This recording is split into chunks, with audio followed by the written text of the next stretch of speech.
Good afternoon, everybody, or, well, it's early evening. So, I'm going to make a dish right now that I actually debated making because it is literally so easy peasy that I couldn't decide if it was actually a recipe or if it was more just a method.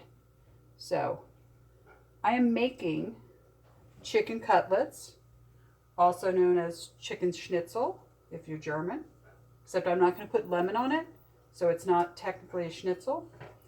But this is the basis for so many really lovely Italian dishes, whether you're using chicken or you're using fish or eggplant or anything else. So I just have 4 chicken breasts here. They're reasonably thin, but they're not painfully thin. I am just dipping them in some scrambled egg,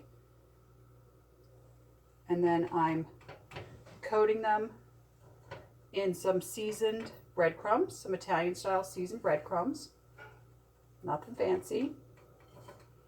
And then they are going into olive oil over medium heat, which is just starting to bubble ever so slightly. And I am just going to cook them until they are kind of golden brown on either side, and they are thin enough that they will cook, the interior meat will cook in just this olive oil. And obviously I'm not going to fit, yeah, the oil's starting to get hot. I'm not going to fit this last breast in there, but I'm going to put it aside for when it can fit in there. And like I said, that's it. That's why I'm a little like, is this a recipe? Is this just a method? I really thought, I'm not even going to do this because it's like so easy. Why would I do this as like a cooking video? But then I thought, people ask me how I make my chicken parm, and this is the basis of my chicken parm. I do this, and I just make the chicken, and then once the chicken is done, you simply cover it with sauce of your choice and cheese of your choice. Obviously, Parmesan sounds like it's parm, but doing it with mozzarella cheese is one of my favorite ways to do it.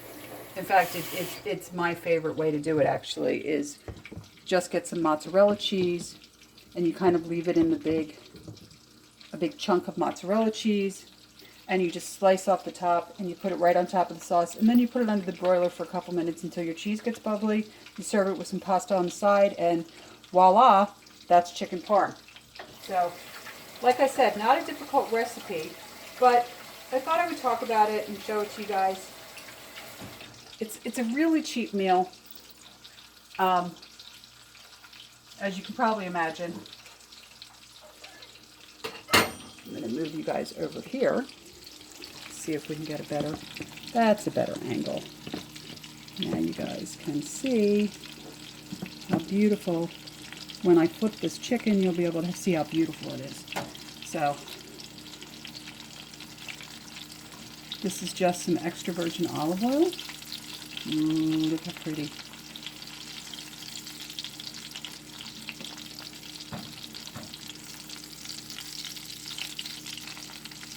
And I might be able to fit this other piece in here. I think I can. And that is it.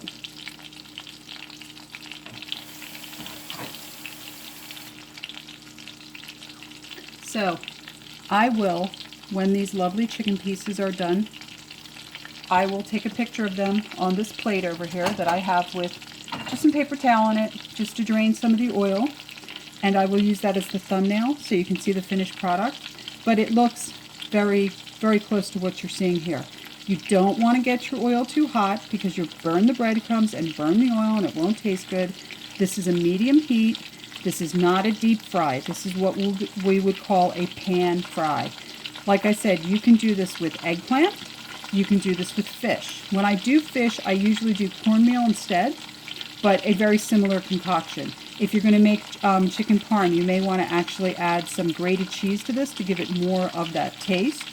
But that's it, guys. This is this easy peasy recipe It's super cheap. All 4 of these chicken cutlets cost me a little over $4. So they were on sale. That's why I grabbed them. And that's all. So I just wanted to show you guys this super easy meal. Let's turn this last one, and then I will say goodbye until these are done. And like I said, I will put the thumbnail up. Ooh, see, look how pretty that is. So you can see how gorgeous they look when they're done. And what I usually do to keep them really golden brown is I flip them, like I just flipped all of these once. Oops. Sometimes the breading comes off. That's okay. Don't stress out.